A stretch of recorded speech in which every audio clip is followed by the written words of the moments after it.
Amados irmãos e irmãs, a paz do Senhor. É uma alegria muito grande poder estar aqui e com os meus amigos paraibanos, pastores, pastor Agábio, um patrimônio da nossa igreja na Paraíba, também o pastor César, um príncipe de Deus. Uma alegria estar aqui com o pastor Oswaldo, um dos pastores que consideramos muito em nosso Brasil. Meus irmãos, por favor, Daniel capítulo 1, versículo 8.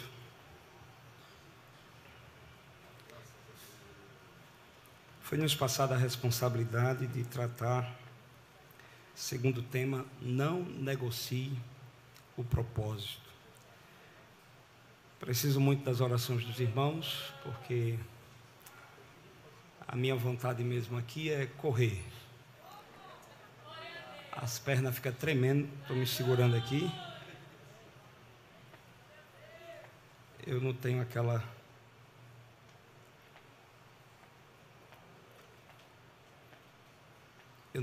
desenvoltura,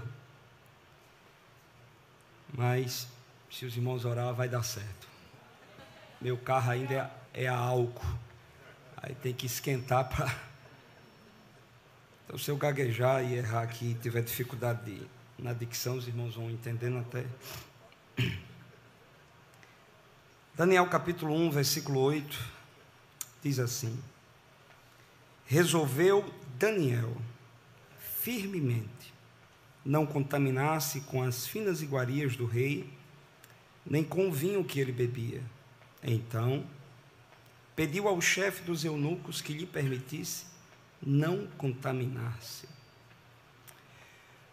Como os irmãos já bem sabem, o livro do profeta Daniel, ele é um livro particularmente um pouco diferente dos demais livros proféticos, porque o seu início começa com 6 capítulos narrando a história de Daniel e seus 3 amigos na corte da Babilônia.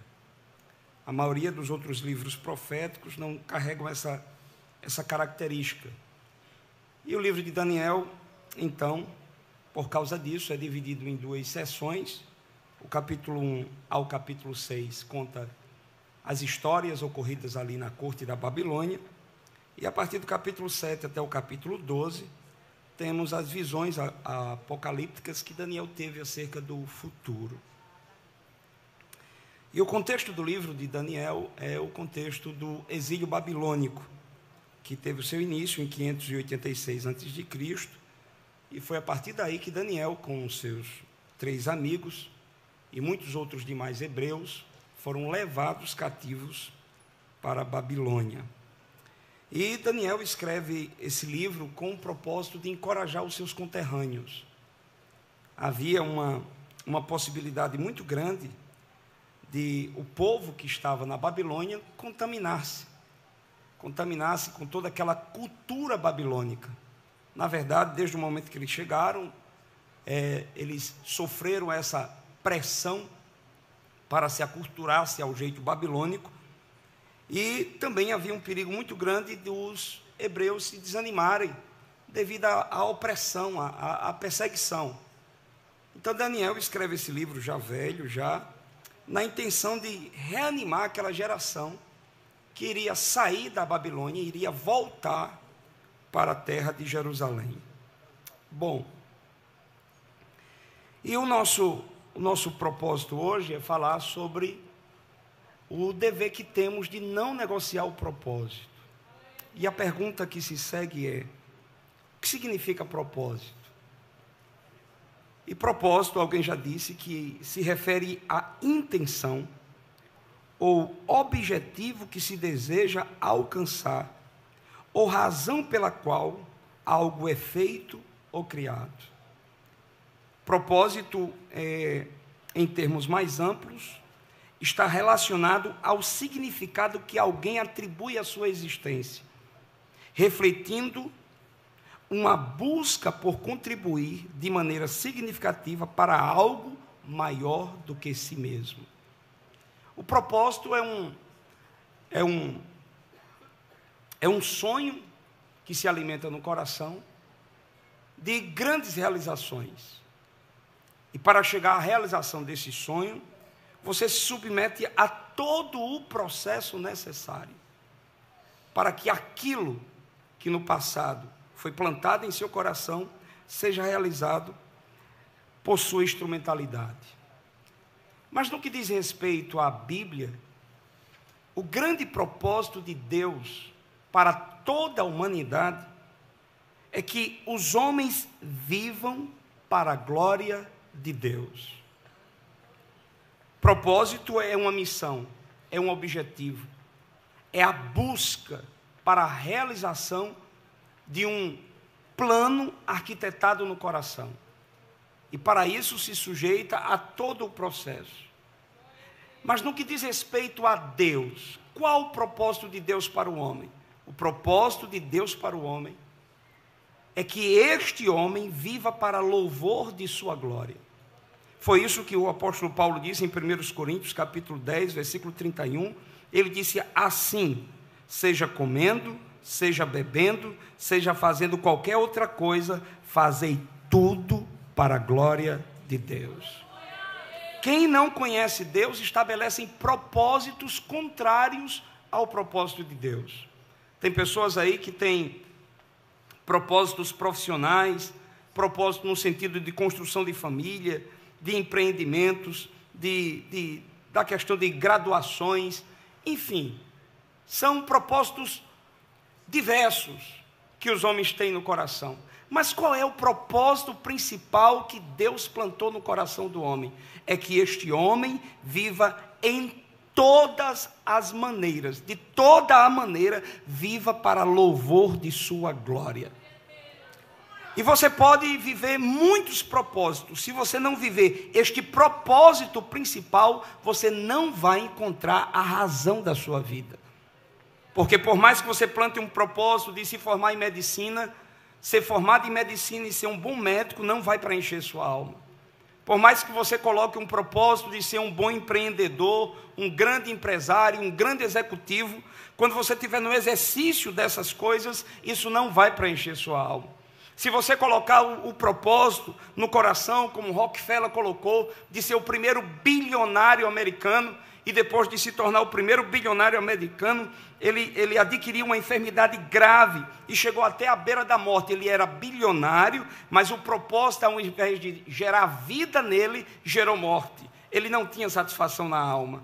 Mas se você colocar os seus propósitos abaixo do grande propósito de Deus, que é que você viva para louvor da glória dele, você vai encontrar a razão da sua vida. Quem vive esse propósito de viver para a glória de Deus, não vive aquela crise filosófica. Quem eu sou? Da onde vim? Para onde vou? Crente que sabe o propósito de Deus para ele, que é o propósito geral, viver para a glória de Deus, resplandecer a luz neste mundo, mostrar pelas minhas atitudes, pela minha vida, o caráter de Deus. Quem vive este grande propósito de Deus, encontra razão na sua vida. Santo Agostinho, antes de se converter, foi um homem muito depravado. Ele não vivia os propósitos santos de Deus. Ele teve o seu caráter deturpado. E, ao encontrar-se com o Senhor Jesus Cristo e viver a verdadeira conversão, ele disse o seguinte: fizeste-nos, Senhor, para ti, e o nosso coração anda inquieto, enquanto não descansar em ti. O propósito de sua vida, o propósito da nossa vida, o propósito do líder cristão é viver para a glória de Deus. Deus tem que ser revelado ao mundo a partir da nossa vida. E no que diz respeito a Daniel, qual era o propósito de Daniel? Qual era o propósito da vida de Daniel, dado pelo próprio Deus? De forma ampla, a sua vida tinha como propósito maior glorificar a Deus na Babilônia. Deus plantou Daniel e seus 3 amigos em densas trevas, numa cultura mergulhada nas trevas, para que aquela cultura babilônica pudesse ver a luz da glória de Deus. Eu não sei se alguém pode comigo ler o texto de Mateus, capítulo 5, versículo 16, por favor.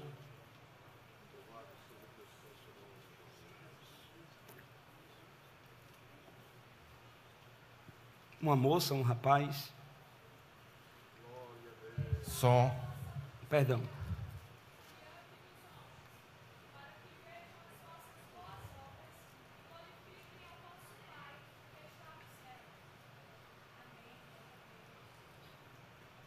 Por favor. Assim resplandeça a vossa luz diante dos homens, para que vejam as vossas boas obras e glorifiquem o vosso Pai que está nos céus. Por que Daniel foi colocado na Babilônia? Obrigado, pastor.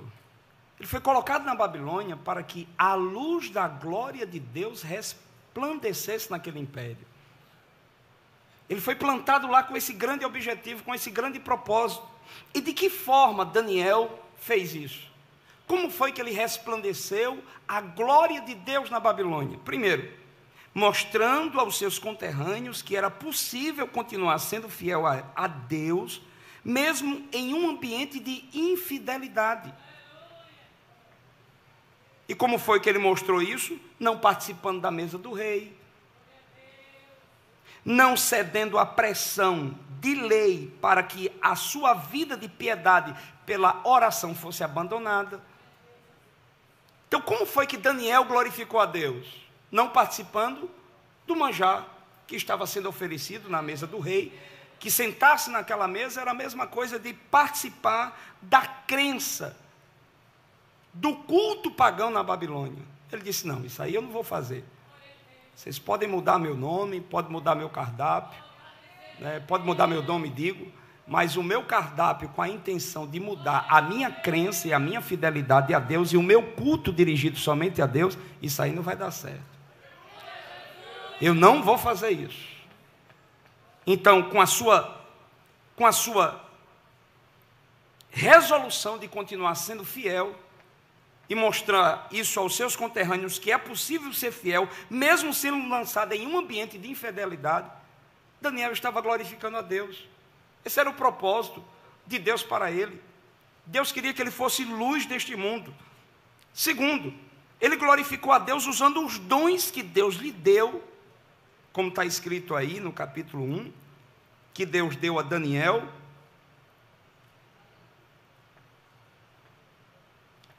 Deus deu a Daniel inteligência e capacidade de... Olha o que diz o versículo 17. Ora, a estes 4 jovens, Deus deu o conhecimento e a inteligência em toda a cultura e sabedoria. Mas a Daniel deu inteligência de todas as visões e sonhos. Como foi que Daniel glorificou a Deus? Primeiro, mantendo-se fiel a Deus. Vida santa. É possível ser santo na Babilônia? É. Daniel mostra isso. É possível ser fiel no meio de infiéis? É. Daniel mostra isso. E mostrando isso, ele estava glorificando a Deus, não participando daquilo que estava sendo oferecido na mesa do rei, e também não cedendo, mesmo sob força de lei, não cedendo a proposta de abandonar sua vida de piedade pela oração diária que ele praticava. Segundo, ele glorificou a Deus usando os dons que Deus lhe deu. Deus deu a ele ferramenta, dons, que era inteligência em todas as visões e sonho. E o propósito da utilização desses dons era o quê? Mobilizar o povo para que o povo vivesse de acordo com a vontade de Deus. Se não vejamos, olha só o que Daniel fez no uso dos dons. Interpretou o sonho da estátua de Nabucodonosor, mostrando que aquilo se referia à história futura e à vinda do Messias. Interpretou o sonho da árvore de Nabucodonosor, que era uma sentença de Deus contra o próprio Nabucodonosor orgulhoso. Interpretou a visão do bêbado Belsazzar e a sentença de Deus sobre ele, mostrando o que é que Deus faz com quem não vive o propósito de glorificar a Deus. E teve a revelação, a partir do capítulo 7, de toda a escatologia da história, do fim. O que foi que Daniel fez na Babilônia? Glorificou a Deus sendo fiel, glorificou a Deus usando os dons. De que forma podemos glorificar a Deus em nosso tempo? Sendo fiel a Deus e usando os dons que Deus nos deu. E qual é o propósito desses dois comportamentos? Conduzir um povo a viver de acordo com o propósito de Deus.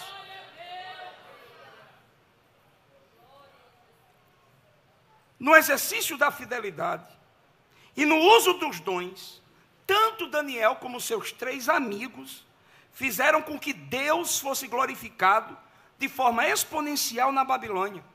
Se não, vejamos, irmãos, olha o final do capítulo 1, quando Daniel com seus amigos diz: nós não vamos participar da mesa do rei. Olha o que aconteceu. Versículo 19. Então o rei falou com eles, e entre todos não foram achados outros como Daniel, Ananias, Misael e Azarias. Por isso passaram a assistir diante do rei, em toda matéria de sabedoria e de inteligência, sobre que o rei lhes fizeram perguntas. Os achou 10 vezes mais doutos do que todos os magos e encantadores que haviam em todo o seu reino. Quem está sendo glorificado aqui?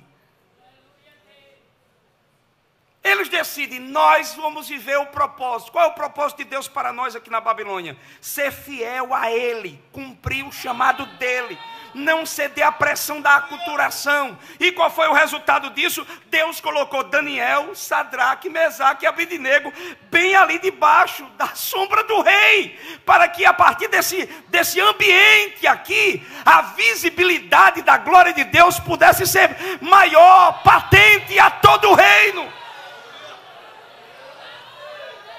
Olha o que acontece no final do capítulo 2, quando Daniel interpreta o sonho. O rei tem um sonho, não sabe que sonho foi esse, chama os magos, encantadores e feiticeiros e diz: tive um sonho, não sei que sonho é, e eu quero que vocês digam o sonho que eu sonhei, que não sei o que é. Eu quero que vocês digam o sonho e ainda a interpretação. Os magos disseram: o senhor deve estar com um problema psicológico, porque ninguém nunca pediu isso. O senhor sonha uma coisa e quer que a gente saiba o sonho que o senhor sonhou. Então a gente está dormindo no seu sono. Se fosse um bom paraibano, dizia: vigia, Zé. O rei disse: vocês estão querendo é ganhar tempo. Mata tudinho aqui. Já que ele não sabe o sonho que eu sonhei, nem interpretação, mata, que eu não preciso nem mais de magos, nem de encantadores, nem de feiticeiro, de ninguém. E aí os soldados se arregimentam e vai atrás dessa turma toda. Entre eles estava Daniel, que era um dos sábios. Daqui a pouco bate na porta. Daniel diz: rapaz, não estou lembrado de ter marcado hora com nenhum soldado. Não, a gente veio lhe matar, meu amor. Como assim? O que foi que eu fiz? Eu não fiz nada. Qual foi o crime? Não, o crime é que você não sabe interpretar o sonho do rei. Mas eu nem fui chamado. Vocês vão me matar por nada. Aí Daniel disse: se aveste não. Deixa eu conversar com meus 3 amigos. E diga ao rei que espere só um pouquinho. Ô glória. Os 4 foram orar. Daqui a pouco chega-se o recado para o rei: rei, tem um hebreu aí que está dizendo que sabe o sonho que o senhor teve e a interpretação. Daniel se apresenta diante do rei e diz o seguinte: eu não sei, rei, mas há um Deus no céu, o qual revela os mistérios. A quem Daniel está glorificando? Daniel não diz: rei, sua preocupação terminou em mim.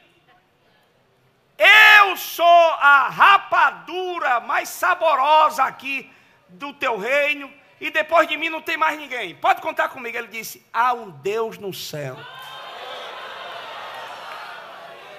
Esse era o propósito pelo qual Daniel estava na Babilônia, para mostrar que há um Deus no céu. Esse é o propósito pelo qual Deus lhe colocou nessa família.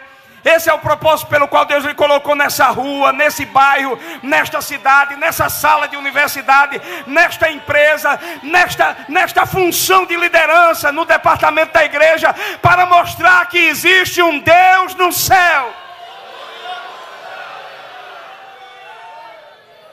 E aí Daniel interpreta o sonho aquela estátua de cabeça de ouro, peito e braços de prata, ventre e quadril de bronze, e as pernas de ferro, e os pés em parte ferro e em parte barro, simbolizando o reino da Babilônia e os demais impérios que viriam à frente. E aí o rei ficou tão impressionado que olha o final do capítulo 2 que diz: disse o rei a Daniel: certamente o vosso Deus é Deus dos deuses, e o Senhor dos reis, e o revelador dos mistérios, pois puseste a revelar este mistério. Então o rei engrandeceu a Daniel e lhe deu muitos grandes presentes, e o pôs por governador de toda a província da Babilônia, como também fez chefe supremo de todos os sábios da Babilônia. A pedido de Daniel, constituiu o rei a Sadraque, Mesaque e Abednego sobre os negócios da província e da Babilônia, e Daniel, porém, permaneceu na corte do rei. Olhe para cá, meu amor. Como foi que Daniel glorificou a Deus? Sendo fiel em um ambiente de infidelidade e usando os dons que Deus lhe deu para conduzir o povo a conhecer o plano de Deus. E olha como isso de verdade aconteceu. O capítulo 1 termina com Deus sendo glorificado. O capítulo 2 termina com Deus sendo glorificado. Olha o capítulo 3. Daniel estaria em algum lugar na província, ninguém sabe onde. Mas sobrou para os seus 3 amigos que ficaram. Porque o rei entrou numa loucura, e mesmo tendo a interpretação do sonho, que a estátua nunca ficaria de pé, ele decidiu fazer uma estátua de ouro. E aí a ordem era: quando tocar os instrumentos, todo mundo tem que se ajoelhar diante dessa estátua. Sadraque, Mesaque e Abednego disse: de jeito nenhum isso acontece. Ou nada. Essa estátua aí tem olho, mas não vê, boca, mas não fala, ouvido, mas não ouve, mão, mas não apalpa, pé, mas não anda, nariz, mas não cheira. Não vou nada para isso aí, não. Nós conhecemos o Deus verdadeiro, o Deus que abriu as águas do Mar Vermelho, que matou Faraó e todo o seu exército. Nós conhecemos quem é Deus, que tirou o povo com mão forte do Egito e fez com que uma nuvem, uma coluna de nuvem os acompanhasse durante o dia e uma coluna de fogo durante a noite. Nós conhecemos o Deus que desbaratou todas as nações da terra de Canaã e deu ao seu povo a terra por possessão, como promessa feita a Abraão. Nós conhecemos o verdadeiro Deus, mas essa estátua aí é cumprida, mas o nosso Deus, somente Ele é grande.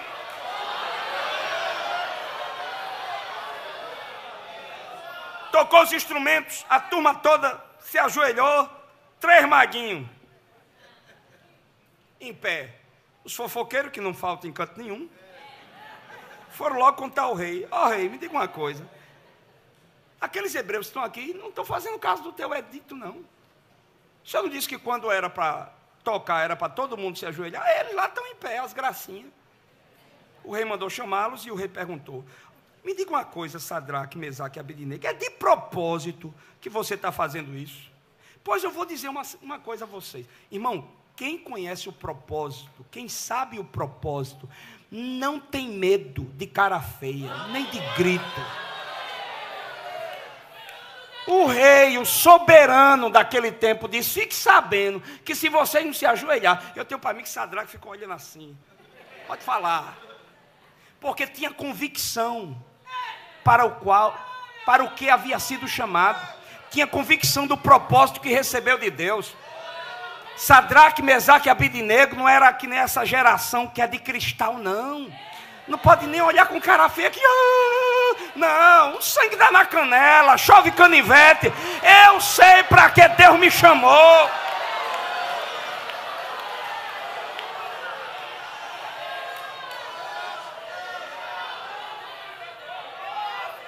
Então, se vocês, os senhores, não quiserem se ajoelhar, não fique sabendo, não.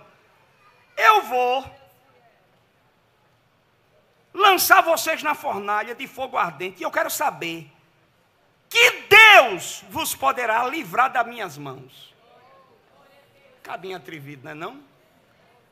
Aí respondeu Sadraque, Mesaque e Abednego: ó Nabucodonosor, quanto a isto, a gente vai já encerrar o assunto.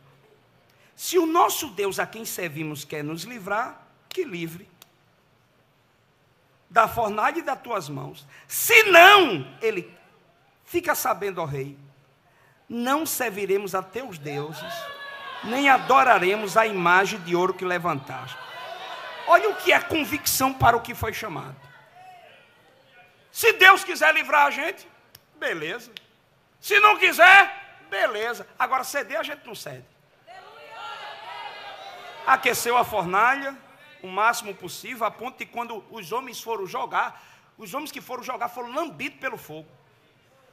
E o rei sentou na cadeira à frente, de propósito, tipo assim, eu quero ver só a fumaça subindo. E daqui a pouco o rei, olhando para dentro da fornalha, achou algo estranho, porque ele tinha botado 3 e agora tinha 4, andando para lá e para cá. Ele, tremendo, assustado, chamou a turma e disse, espera aí, a gente não lançamos 3? Mas eu estou vendo, porém eu vejo 4 homens soltos. Veja que eles foram colocados amarrados. O rei diz, eu estou vendo 4 homens soltos, que andam passeando dentro do fogo sem nenhum dano. E o aspecto do quarto é semelhante ao filho dos deuses. Aí olha como termina essa situação para a gente ganhar tempo.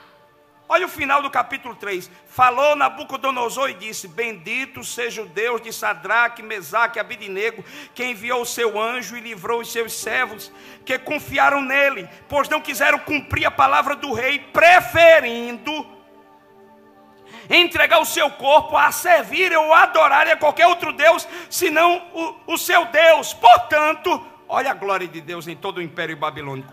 Portanto, faço um decreto pelo qual todo povo, nação, língua, que disser blasfêmia contra o Deus de Sadraque, Mesaque e Abidinego, seja despedaçado e as suas casas sejam feitas em monturo, porque não há outro Deus que possa livrar como ele.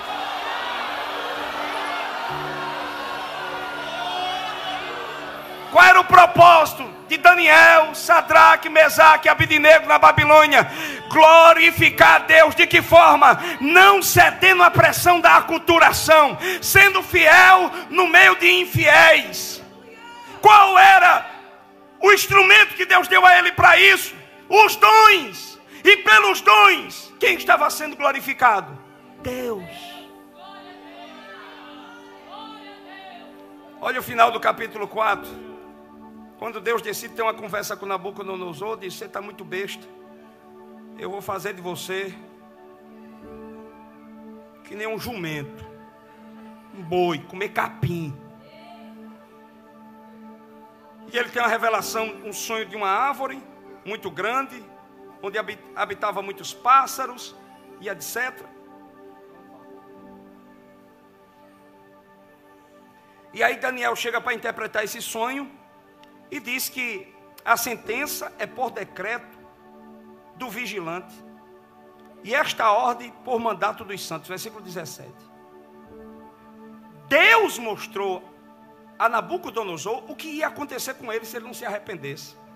Olha o que diz o versículo 27. Portanto, ó rei, aceita o meu conselho e põe termo pela justiça aos teus pecados e às tuas iniquidades, usando de misericórdia para com os pobres, e talvez se prolongue a tua tranquilidade. O que foi que o rei fez? Versículo 29, o rei decidiu ir contrário a tudo aquilo que recebeu de revelação.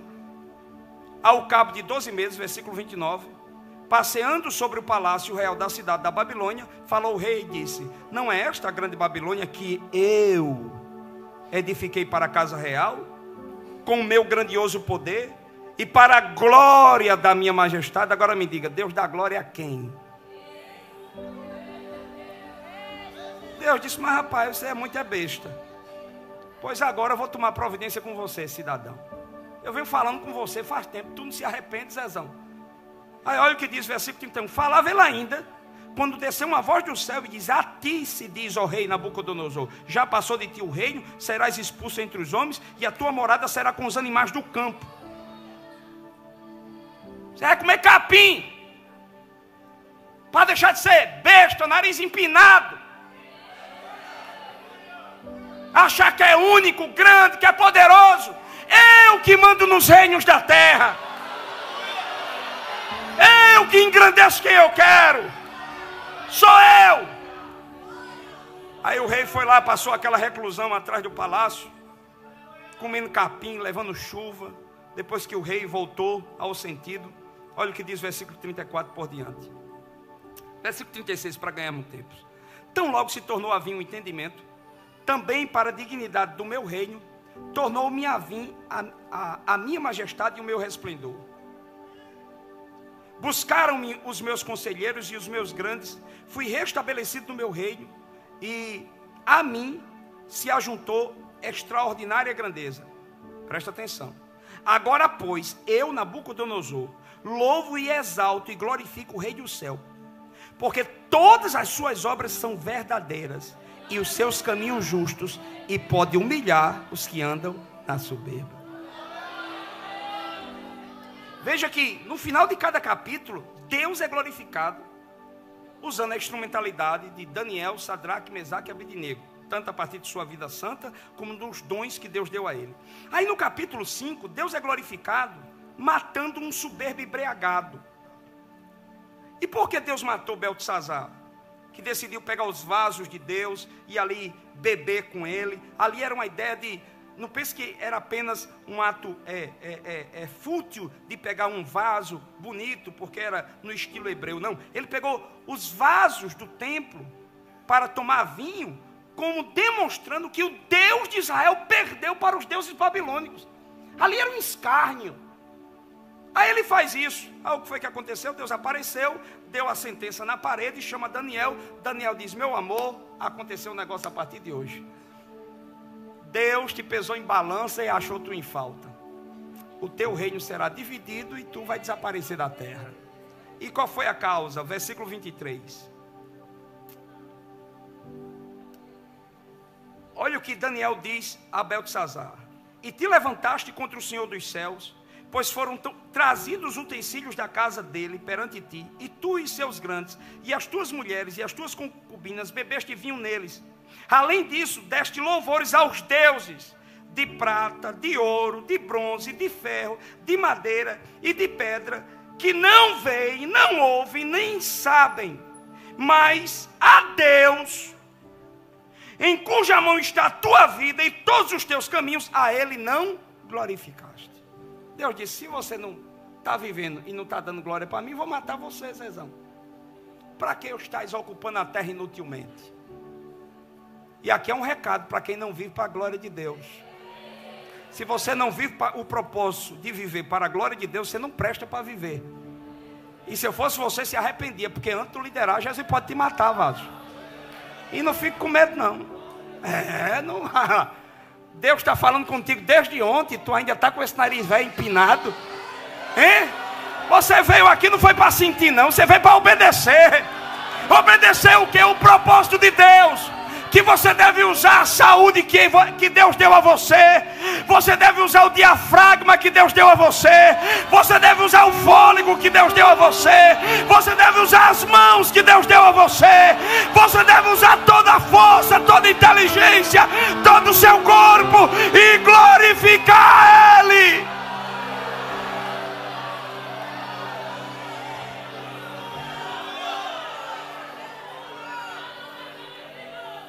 Aí olha o final do capítulo 6. Daniel aqui já está velho, aproximadamente 80 anos. Mas é uma tribulação, vida de crente. 80 anos, podia ter férias de luta. Mas não tem, porque é uma cambada de corrupto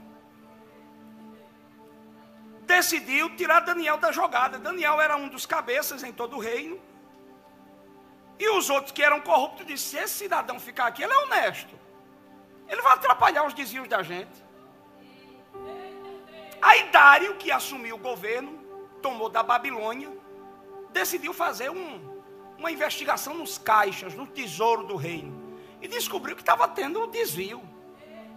Disse: Daniel, de olho na parada aí. Tem gente aí desviando. Aí disseram: rapaz, Daniel vai denunciar a gente, é melhor a gente tirar Daniel da parada. E procuraram muita coisa na vida de Daniel, não tinha nada. Passou pelo reinado de Nabucodonosor, de Beltesazar, está agora no reinado de Dário, vida limpa. Não tem nada acontecido, nada. Ele não falsificou uma assinatura. Não tem nada de errado na vida desse homem. Então vamos procurar na religião dele. Aí chegaram para o rei e disse: rei, é o seguinte, se eu fosse o senhor está assumindo agora o reino. Os babões, irmão, não existe nada mais perigoso do que bajulador. Olha, quando eu vejo um bajulador, chega a me arrepiar, só em falar.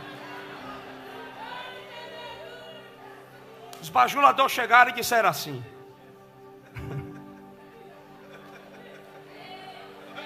sangue de Jesus tem poder.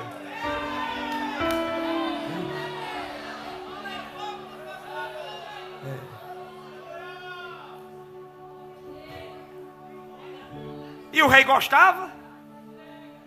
Aí disseram assim: olha, rei, é o seguinte, o senhor está assumindo o reino agora, mostre que o senhor é fera. Diga que em determinado tempo ninguém vai fazer oração a nenhum Deus a não ser o senhor. Isso vai lhe dar poder, isso vai trazer, sabe, uma unidade. Porque todo mundo vai lembrar de Dário. Ó Dário, me ajude, abra as portas para mim, cure meu filho. O povo vai clamar, o nome de Dário vai ser proclamado pelas orações em todo o reino. Dário disse: esse negócio dá certo, então faça a lei. Lei pelos princípios dos médios e do Persas, que não pode revogar. Oxê, traga, é para falar do meu nome. Só que o rei não sabia que aquilo era uma arapuca para pegar um dos melhores amigos do rei, Daniel. Depois que ele deu a sentença, os babão botaram a lei debaixo do braço e disse: agora bora atrás, para ver o que é que eles estão fazendo. Daniel, quando soube do decreto, do edito, tranquilamente foi para casa, na hora estabelecida, 9 da manhã, meio-dia, 3 horas da tarde. Era nesse tempinho que ela orava, com a janela aberta, olhando para Jerusalém, na expectativa do cumprimento das promessas de Deus. Daniel sabia que Deus tinha usado Jeremias, dizendo: vocês vão ficar 70 anos aqui, mas depois de 70 anos eu levo vocês de volta para casa. E não tem rei que impeça de eu devolver vocês à terra de vocês. Então Daniel abria as portas, as janelas para Jerusalém, dizendo: papai, quando é que vai chegar esse tempo? Eu estou aqui na expectativa, estou na oração, estou glorificando o teu nome. E o diabo está com tanta raiva da minha oração que está fazendo até lei para eu parar de orar. Mas estou aqui, o sangue está na canela, mas eu vou orar quem é Deus de verdade. Nisso os benditos entraram na casa de Daniel, folgado, entraram e disseram: o que está fazendo aí de joelho? Estou orando a Deus. E tu não sabes, Zé, que não pode orar mais? Nesse tempo é para orar a Dário. Eu orar a Dário, ele é meu amigo, mas não é Deus. Ele é meu chefe, mas não é Deus. Ele é meu presidente, mas não é Deus. Ele é meu rei, mas não é Deus. Ali é o verdadeiro rei. Ele é o verdadeiro Senhor. Os fofoqueiros foram contar ao rei e disse: rei, é o seguinte, o senhor não fez o decreto que ninguém podia orar a outro Deus senão o senhor? Não fez. Então Daniel não está fazendo caso do seu edito. E o senhor sabe que pela lei não pode mudar não. O rei tentou todo tipo de jeito para livrar Daniel, mas não teve jeito não. Teve que colocar Daniel numa cova onde tinha leões famintos para este propósito. O rei tentou, e a turma em cima: mata Daniel, mata Daniel, mata Daniel, mata Daniel, mata Daniel. Eu tenho para mim Daniel já um pouquinho cansado, velhinho. Acho que ele botou as mãos assim e falei: pode algemar, rei, se esquente não. Eu já estou acostumado, já cheguei aqui na prova já. Prova na vida de crente não tem descanso não. Pode algemar e me jogar. Mas Daniel, me jogue, homem. Pode mandar me levar. Levaram ele para a cova, colocaram a pedra sobre a cova e o selo do rei. Ou seja, ninguém tira essa pedra. Daniel entrou. O rei disse assim: olha, eu não quero ninguém fazendo papagaiada para eu dormir hoje no meu quarto. Eu não quero canto, eu não quero nada. Deixa em paz. Tem para mim que o rei, você já ficou um dia aperreado? Sabe aquele dia que a gente está aperreado, uma conta grande para pagar na segunda-feira, e você fica para lá e para cá no quarto? Eu tenho para mim que o rei ficou desse jeito, para lá e para cá, para lá e para cá, para lá e para cá, para lá e para cá, esperando a hora do sol aparecer, porque ele queria lá ver. E a expectativa dele era: oh, meu Deus, será que o Deus a quem Daniel serve? E lembre-se que em toda essa história, Daniel não é chamado de Beltesazar. Daniel é chamado de Daniel, do nome hebreu. Em todos os outros momentos, num relacionamento com o rei, com a corte, ele é chamado pelo nome babilônico. Mas aqui nessa história ele é chamado de Daniel. Até o rei chama ele de Daniel, como se fosse uma lembrança do que Daniel tinha de relacionamento com Deus. E quem é Deus para Daniel? Deus é meu juiz. Quando foi de manhã bem cedinho, o rei chegou lá, pela manhã. Ao romper do dia, levantou-se o rei e foi à pressa na cova dos leões. E chegou-se à cova e chamou por Daniel com voz triste. Sabe aquela voz triste, embargada? Daniel, servo do Deus vivo, dá-se-ia o caso que o Deus a quem tu continuamente serves tenha podido te livrar dos leões.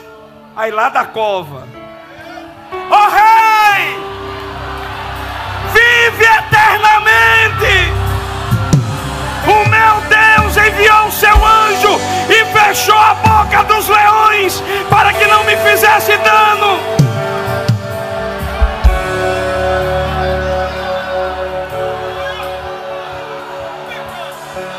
Aí olha o que Daniel disse, escute isso.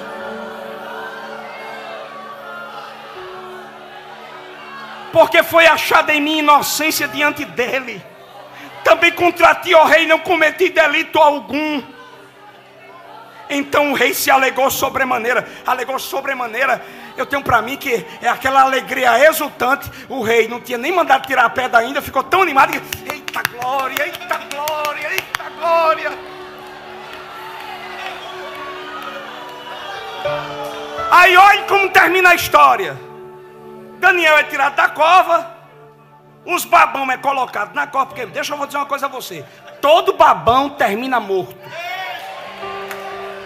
Todo bajulador que para permanecer no lugar de bajulador sai atacando aqui, puxando tapeta ali, vai terminar morto. E quem é que permanece? Quem entende o propósito, que não precisa babar ninguém para ser usado por Deus.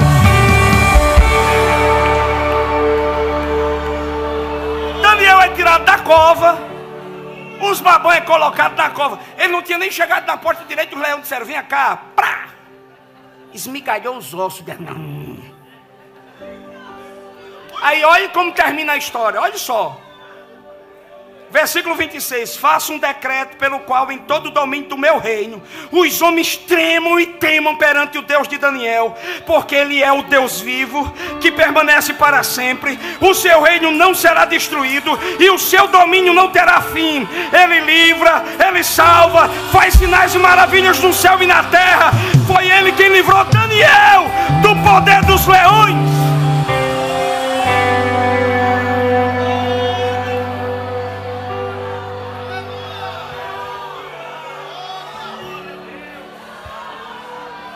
Olha para cá, Zé, presta atenção.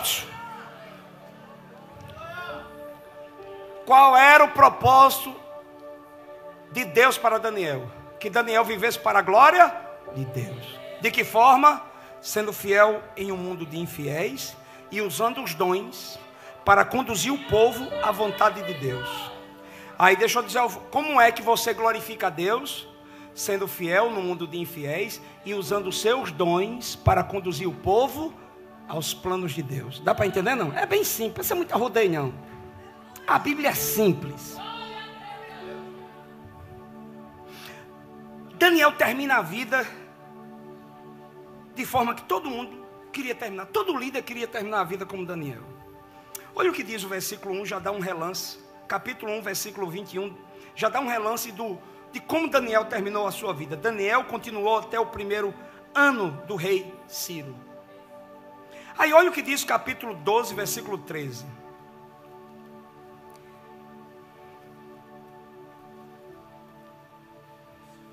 A vida de Daniel e de seus 3 amigos foram bem agitadas. Mas a resistência deles à pressão e ao sofrimento, e a capacidade de permanecerem fiéis e de usarem os dons, mesmo em tempos de pressão, trouxeram no final das contas grande recompensa para eles. O capítulo 1, como lemos aqui, termina com Daniel, mostrando que Daniel foi até o fim dos seus dias, indo até o início, primeiro ano do rei Dário. Olha só, Daniel termina o tempo com 80 anos. Sobreviveu ao grande império babilônico e ao início do império persa, Medo-Persa. Deus manteve Daniel de pé. O império caiu, mas Daniel ficou de pé. Aí olha como termina a vida de Daniel, Deus com palavras amorosas. Olha o que Deus diz a Daniel, capítulo 12, versículo 13. Tu, porém, segue o teu caminho até o fim, pois descansarás, e ao fim dos dias te levantarás para receber a tua...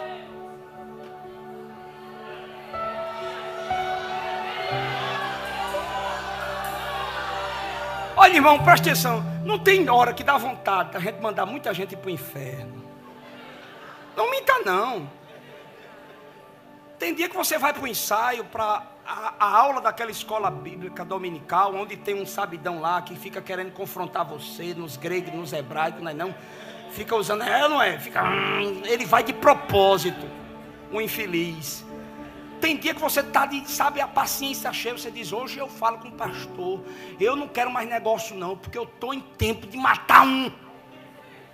Mas deixa eu dizer uma coisa a você, aguente mais um pouquinho, porque você vai até o fim dos seus dias, e no fim dos tempos, você vai se levantar na ressurreição, para receber a sua herança permanente.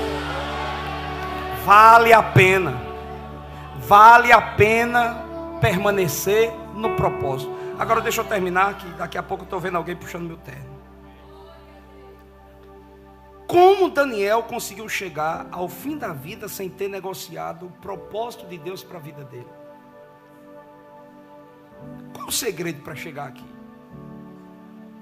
Porque o segredo não é começar bem, o segredo é terminar bem.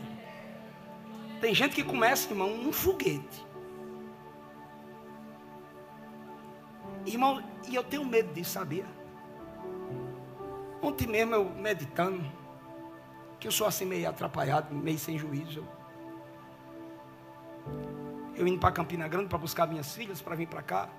E eu meditando no carro, eu digo, Jesus, o que é que tu quer comigo?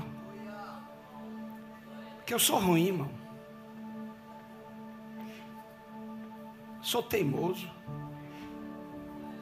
sinto raiva. Eu digo, Jesus, tem muita... Quando eu leio biografia de homens, eu tenho vergonha. Eu leio pela metade e não vou ler mais não. Porque eu queria ser que nem ele e não consigo ser.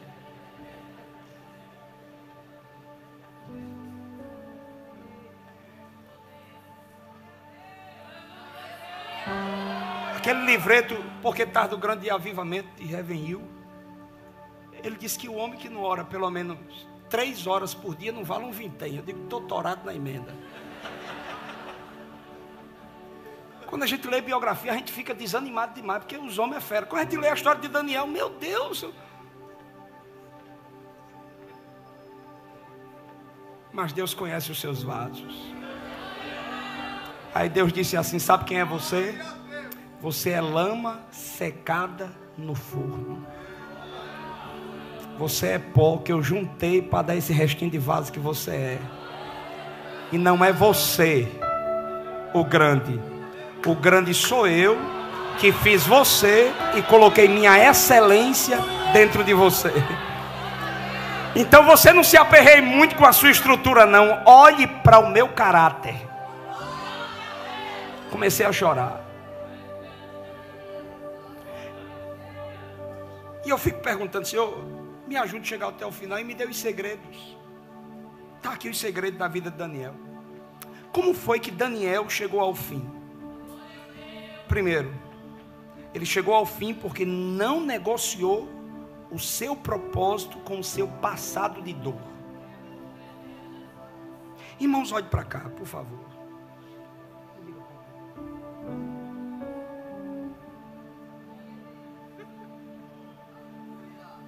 Qualquer coisa eu recorro à Suprema Corte aqui.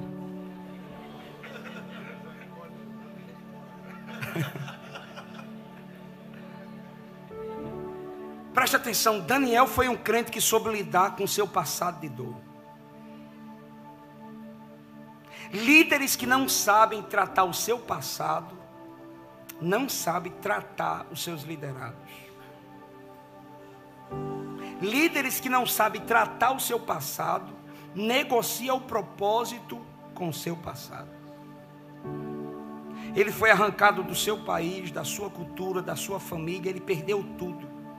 Já imaginou o impacto na saúde mental de Daniel? A experiência de Daniel foi de grande sofrimento. Ele foi deslocado a contragosto para viver em um ambiente completamente estranho e hostil. Olhe para cá, você já imaginou ele tendo um flashback, pesadelos, ansiedade persistente, dificuldade de adaptação? Já imaginou pelo luto de ter perdido famílias e amigos? Ele deve ter sentido tristeza profunda, nostalgia, sensação de vazio e até raiva. Se a gente lê a história assim, parece até delícia. Mas me diga uma coisa, quem é que gosta aqui de ser tirado da liderança sem ser comunicado? Você não fica bravo ou não fica? E o pior, quando você é tirado e a razão verdadeira não é dita. Já passou por isso? Agora imagine Daniel, ele foi arrancado de casa, foi tirado de seus bens, foi tirado de sua família. Olha a dor. Ele podia ser um jovenzinho revoltado na Babilônia. Eu vou tocar fogo aqui nesse negócio. Eu estou com a paciência cheia. Ele não vivia com aquela desculpa quando alguém tentava corrigir. O senhor conhece a minha história? Não, Daniel permaneceu educado. Seja a vossa equidade notória a todos os homens. Daniel permaneceu paciente. Sabe o que foi que Daniel fez? Ele fez aquilo que o apóstolo Paulo também fez. Filipenses capítulo 3, versículo 13 e 14 diz: irmãos, não penso que eu mesmo já tenha conquistado, mas tomo a seguinte atitude: esquecendo-me das coisas que para trás ficam e avançando para as que estão diante de mim, apresso-me em direção ao alvo, a fim de ganhar o prêmio da vocação celeste, da convocação celestial de Deus em Cristo Jesus. Olhe para cá, meu amor, presta atenção. Se você não deixar Deus curar essas feridas, você vai continuar sendo essa pessoa velha, azeda, abusada, ferindo os outros e dando dor de cabeça a pastor. Por quê? Porque tem que estar relocando você, porque onde você vai, você arruma confusão.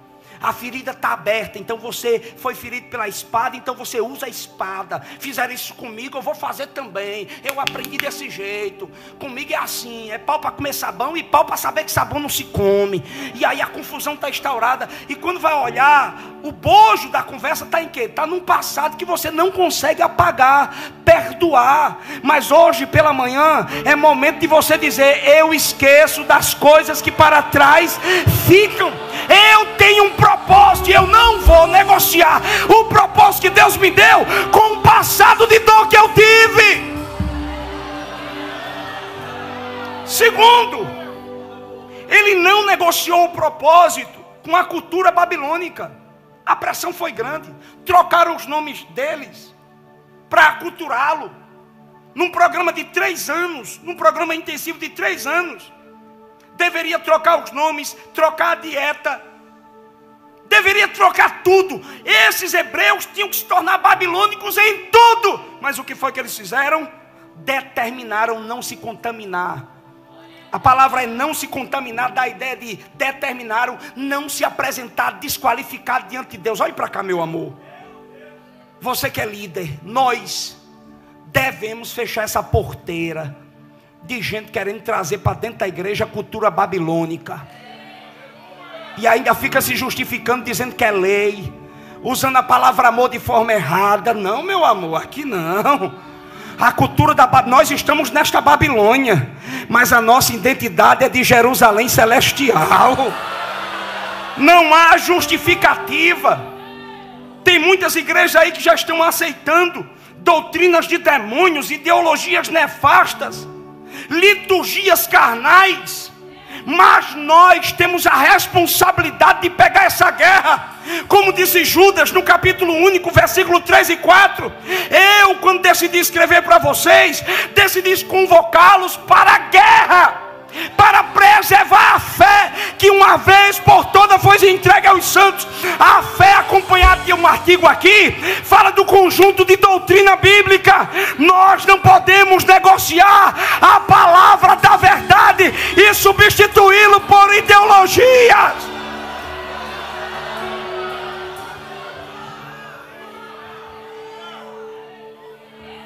Mas já tem gente em nosso meio que a gente não pode pregar. Um dia desse eu pregando sobre uma ideologia aí que confunde os papéis.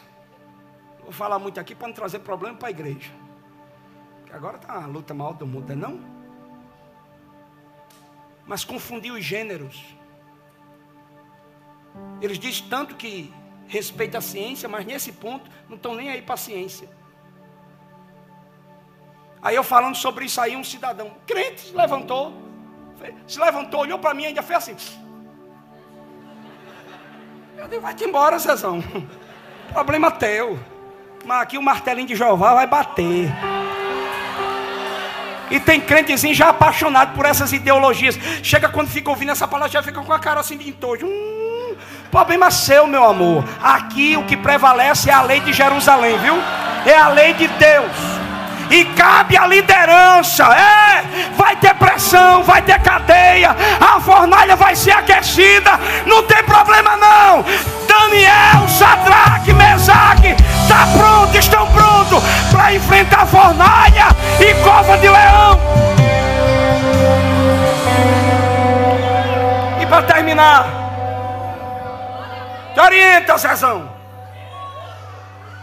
Tu antes de entrar na universidade, tu era crente, agora está todo metido a besta. Porque Freud, porque não sei o que, e daí? E daí, Nietzsche? E daí, Freud? Problema deles, que vai comer banana com farinha. Eu fico com Jesus, a fonte da sabedoria.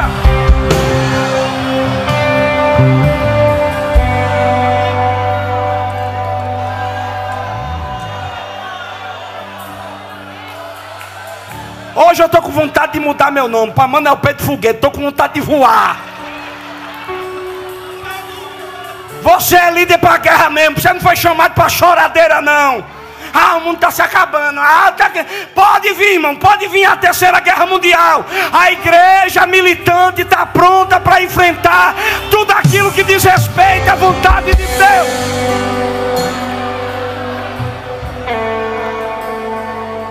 E por fim, para terminar, ele não negociou com um passado de dor. Resolve teu passado, Zezão.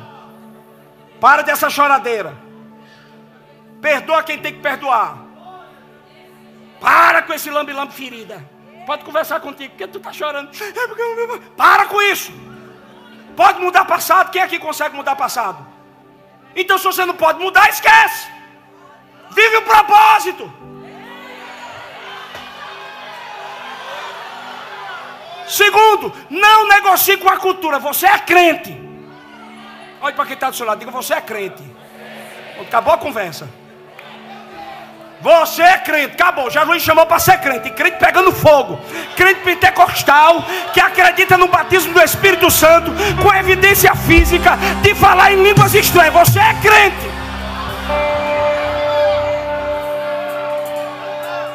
Terceiro e último. Irmão Sérgio já está com cara feia para mim. Mas hoje eu estou igual a Daniel. Estou sem medo de cara feia. Estou brincando.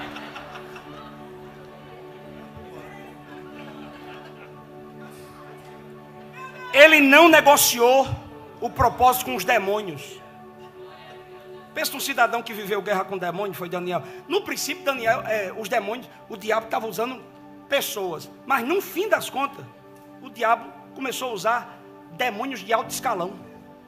O príncipe da Pérsia. 21 dias de arroz de guerra. Miguel teve que vir. Olha para cá. Você não pode negociar com demônios. Eles farão guerra contra você. Eles lançarão desânimo, setas de desânimo e de humilhação. Os demônios irão atacar sua família, sua saúde, suas finanças, como fez com Jó. O demônio irá atacar você para esbofetear você a fim de lhe humilhá-lo, como fez com Paulo.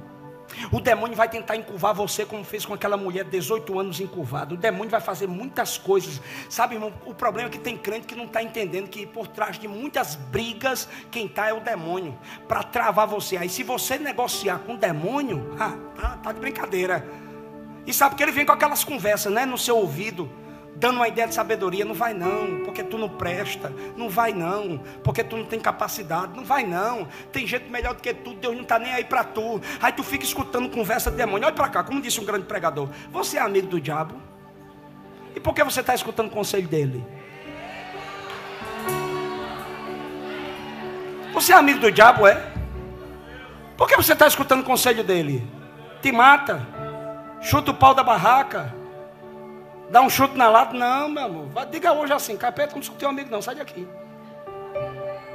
Eu vou viver o propósito que Deus estabeleceu para mim.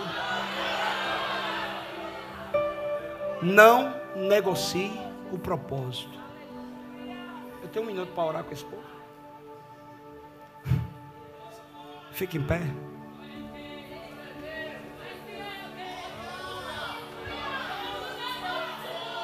Olhe para quem está do seu lado e diga: te anima, Zé. Não negocie o propósito.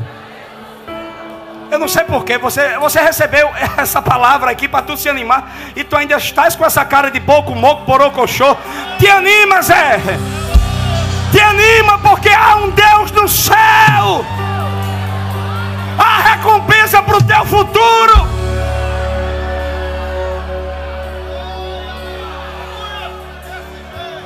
Deixa eu orar por você. Você consegue fechar os seus olhos? Baixar a cabeça? Você consegue fazer isso?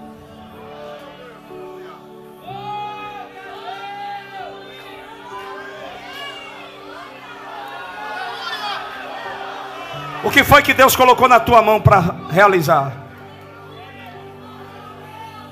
Talvez você veio aqui dizendo: esse vai ser um liderar, vai ser uma chance que eu vou dar a Deus para eu voltar a pegar fogo, porque eu estou só a graça. Hoje pela manhã Deus está dizendo a você: não negocie o propósito. Você vai continuar liderando esses jovens, você vai continuar liderando esse departamento, você vai continuar sentado nessa cadeira, você vai continuar exercendo esse ofício, você vai continuar usando os dons que Deus lhe deu. Você vai continuar, apesar da pressão, apesar das propostas, apesar dos sofrimentos, você vai continuar. Você vai continuar apesar dos demônios, apesar das guerras espirituais, você vai continuar. Você vai continuar apesar dos problemas na alma, da guerra mental, você vai continuar. Você vai continuar apesar das feridas que ainda não fecharam, você vai continuar. Você vai receber de Deus agora uma santa resiliência, uma santa perseverança. Você não vai ficar para trás. Não pode ninguém ficar para trás. Você vai chegar até o fim dos seus dias. Você não vai romper com o compromisso que Deus fez com você e você com Deus. Há uma aliança eterna entre você e Deus, e Deus e você. Senhor Deus, Daramaio Kerimia de Camas, Durianderimia de Camaio Kemintriassé. Senhor Deus, ouvimos a tua voz e trememos. Aviva a tua obra no meio dos tempos. Aviva a tua obra neste liderar, Senhor. Daramaio Kerimitriassé.